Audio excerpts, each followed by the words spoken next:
You know, ever since Chippendale Rescue Rangers came out a couple weeks ago, basically on the second to last Friday in May, a lot of people have talked about it in positive ways. Some have had mixed reactions, and some basically feel it was not Rescue Rangers.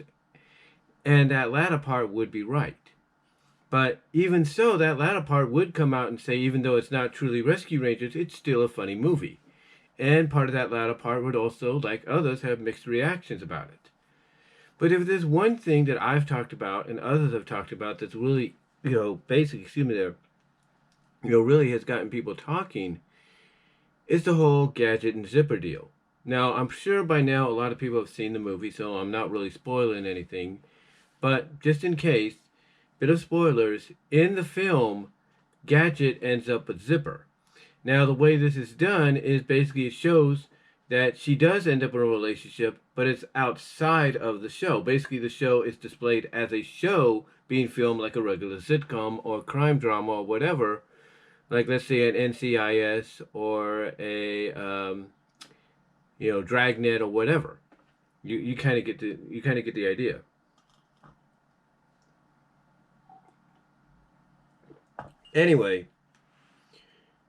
Anyway, a lot of people saw this, along with myself, saw this revelation of Gadget being with Zipper. And let's just say they were not thrilled. Some were okay with it because, like I mentioned before, they understood the reasoning behind it. But others still kind of feel like it was wrong to do. Well, somebody recently responded to a video of mine. Actually, it was a clip that I uploaded almost over a decade ago. Well, actually, over a decade ago. And it's the clip which is entitled, "It's that famous sexy Gadget scene we all know and love," from Double O Chipmunk, where Gadget dresses herself up as a femme fatale, aka the cousin of herself, to basically help Dale live out his dreams, to be a super spy. Anyway, though, the person that basically responded there said he had copied and pasted he had copied and pasted the same comment on multiple videos because he feels like a lot of people need to know this right now.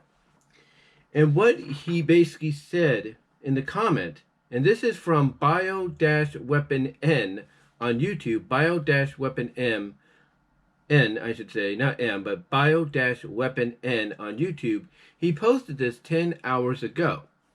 He posted this about 10 hours ago, which right now would be about 1:42 in the morning, Pacific. But this is what he said about 10 hours ago, Bio-Weapon N. This is what he said. And again, he mentions he's copied and pasted this comment on multiple videos because he feels a lot of people need to know this. And this is what he says, and I quote, "For everyone feeling like it's doomsday because of the whole Zipper and Gadget issue, this factor gets on my nerves too, but keep in mind, the movie is more of a high-budgeted Who Framed Roger Rabbit parody and isn't anywhere near anything that is supposed to be considered canon or even taken seriously. I mean, this is the same movie that throws in a bunch of random IPs in it that aren't even related to Disney, have live action and animated humans existing at the same time, and even refreshes the terror of Ugly Sonic. How is anyone supposed to take a world this insane seriously? Regardless of the movie's scores on sites like Rotten Tomatoes, the whole point is to see nearly everything in this movie as a joke." Now, what he's basically saying is that people need to be reminded that this is a satire. This is a Lonely Island Boys production under the Disney banner. Thus, it is a satire on the entertainment business, on the animation business. Basically, it's also a satire version of what would be a modern day Who Framed Roger Rabbit. And that everything in there that gets shown, including IPs not connected to Disney, like let's say, My Little Pony, along with everything else, including the return of Ugly Sonic, people need to be reminded that this is not to be taken seriously. And, thus the reasoning why the whole Gadget Zipper thing shouldn't be taken seriously either. Now, continuing on, and I quote from Bio-Weapon N, especially the Gadget and Zipper situation, which was written in as a way to take advantage of whatever controversy around Gadget romance, or Gadget's romance, would spark by putting her with, even by the producer's standards, the most ridiculous choice of a partner. Let me reread that. Especially with the Gadget and Zipper situation, which was written as a way to take advantage of whatever controversy around Gadget's romance would spark by putting her with, even by the producer's standards, the most ridiculous choice of a partner. The point of that quote-unquote romance was to make absolutely no sense whatsoever, all for the purpose of attracting any kind of attention. Besides, that movie's biggest sin was portraying that all the Rescue Rangers' risks, sacrifices, and heroics were all just... Okay, let me reread this, and I quote. Besides that, the movie's biggest sin was portraying that all the Rescue Rangers' risks, sacrifice, and heroics are all just one big lie. Who the hell wants to consider this as canon to the Chip and Dale Rescue Ranger universe anyway?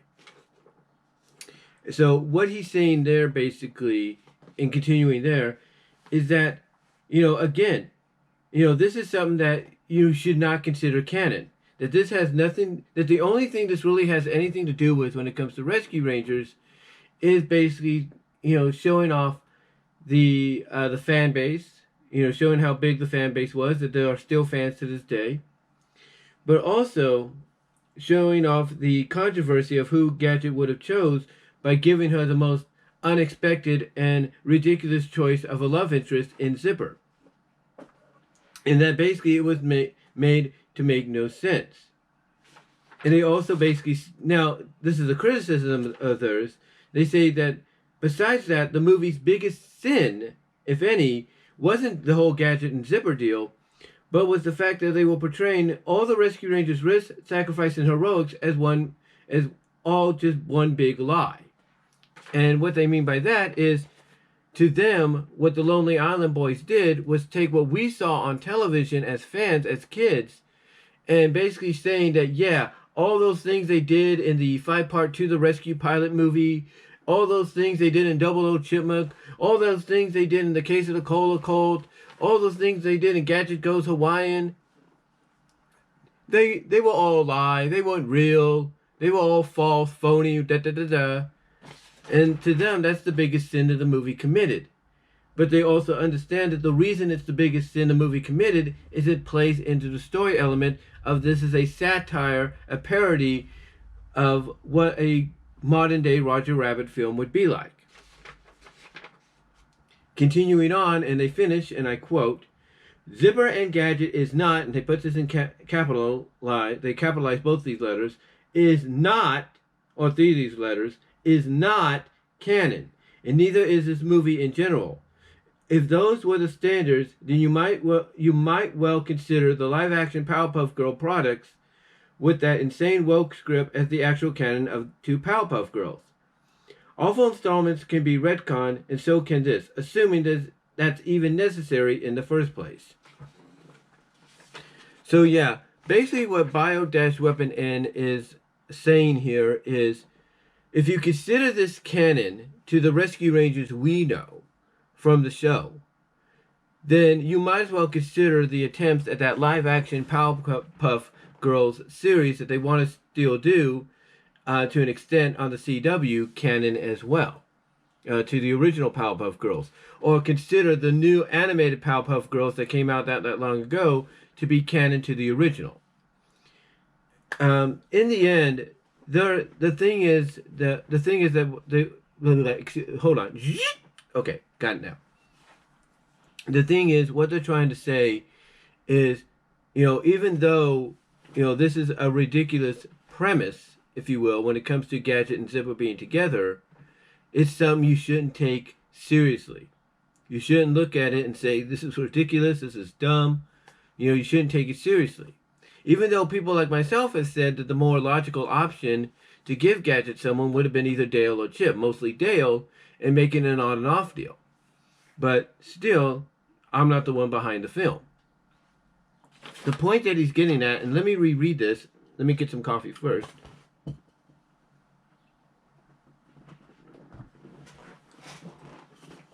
dropped the cup holder there, or the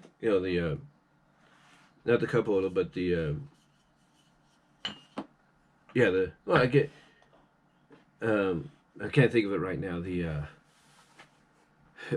my brain's gone right now. I'm sorry. I dropped the coaster. I dropped the coaster there. That's the word. Sorry.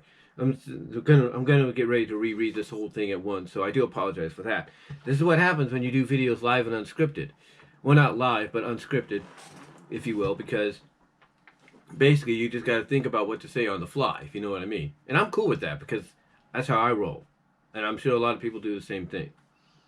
But anyway, let me reread this as a whole so I don't lose anything here. But this is what he says, and I quote. This is from, again, Black-Weapon N, oh, not Black, but Bio-Weapon N. This is what he says, and I quote, rereading this to close out things. For everyone feeling like it's doomsday because of the whole Zipper and Gadget issue, this factor gets on my nerves too. But keep in mind, the movie is more of a high-budgeted Who Framed Roger Rabbit parody and isn't anywhere near anything that is supposed to be considered canon or even taken seriously. I mean, this is the same movie that throws in a bunch of random IPs in it that aren't even related to Disney, have live-action and animated humans existing at the same time, and even refreshes the terror of ugly Sonic. How is anyone supposed to take a world this insane seriously? Regardless of the movie's scores on sites like Rotten Tomatoes, the whole point is to see nearly everything in this movie as a joke. Continuing on. Especially the Gadget and Zipper situation, which was written as a way to take advantage of whatever controversy around Gadget's romance would spark by putting her with, even by producer standards, the most ridiculous choice of a partner. The point of that quote-unquote romance was to make absolutely no sense whatsoever, all for the purpose of attracting any kind of attention. Besides that, the movie's biggest sin was portraying that all the Rescue Rangers' risk, sacrifice, and heroics were all just one big lie. Who the hell wants to consider this as canon to the Chip and Dale Rescue Ranger universe anyway? And then they close it out by saying, Zipper and Gadget, and they say these three words in caps, is not canon, and neither is this movie in general. If those were the standards, then you might as well consider the live-action Powerpuff Girls products with that insane woke script as actual canon to Powerpuff Girls. Else, awful installments can be retconned, and so can this, assuming that's even necessary in the first place. And you can kind of see it right there for yourself if you want to pause it and take your time reading it. But yeah, basically what he's trying to assure people, and it's similar to what I've said and others have said as well, that you have to look at this as a satire and a parody that has a good story weaved throughout, no doubt, a good story weaved throughout, but a lot of the things we see that get showcased are satire, are parodies.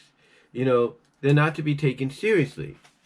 I mean, if it was to be taken seriously, you know, we wouldn't have IPs like MLP thrown in there. We wouldn't have IPs like Masters of the Universe G1, basically the 80s Masters of the Universe with He-Man and Skeletor. We wouldn't have Voltron G1, the Go Line original anime from the 80s put in there. We wouldn't have any of that if it was to be taken seriously, or somewhat semi-seriously, because we would only have Disney properties. But that didn't happen, did it? Instead, we had everything in there from MLP, from Masters of the Universe, from Voltron, you know, to Tigera, to just about anyone. Batman, E.T., you name it. They're parodying, you know, Mrs. Doubtfire with Meryl Streep as Mr. Doubtfire. I mean, come on. Seriously. Who is supposed to really take this movie seriously despite its good story weaved throughout? Again, what it's doing is basically parodying and satirizing, I should say, parodying and satirizing, you know, all the different styles and evolutions of animation and entertainment that have gone, you know, that have been, you know, put through the blender and have been spitted out, evolved, whatever. You know, this movie is making fun of it, along with having that story that, in my opinion, is pretty good, and does, to an extent, pay tribute to what Rescue Rangers was, when it originally aired, even though this is looked at as a satire and parody. And again, you have to remember who are the people behind it, besides Disney, the Lonely Island Boys. They're the ones that did the freaking song, I'm on a Boat, with T-Pain. Seriously. How are you going to take anybody that's the only song that's known to a lot of people is, I'm on a boat, I'm on a boat, along with a rapper like T-Pain. I'm just saying. So I do agree with, I do agree with bio-rep and N. Do not take this seriously, folks. Because if you do, then you're not getting the true gist of the understanding that this has a good story to it. The story does pay tribute to what Rescue Rangers was about, but it's also serving as a modern day version, parody version, I should say, satire version of what a Who Framed Roger Rabbit film would be like today, in today's world, in today's settings. So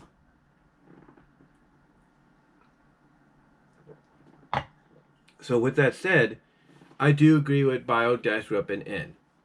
But what do you guys think? Do you agree with what he had to say there?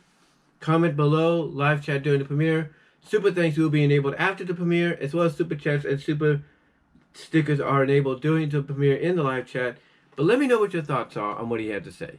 Comment below, live chat during the premiere, and I'm out. Take care.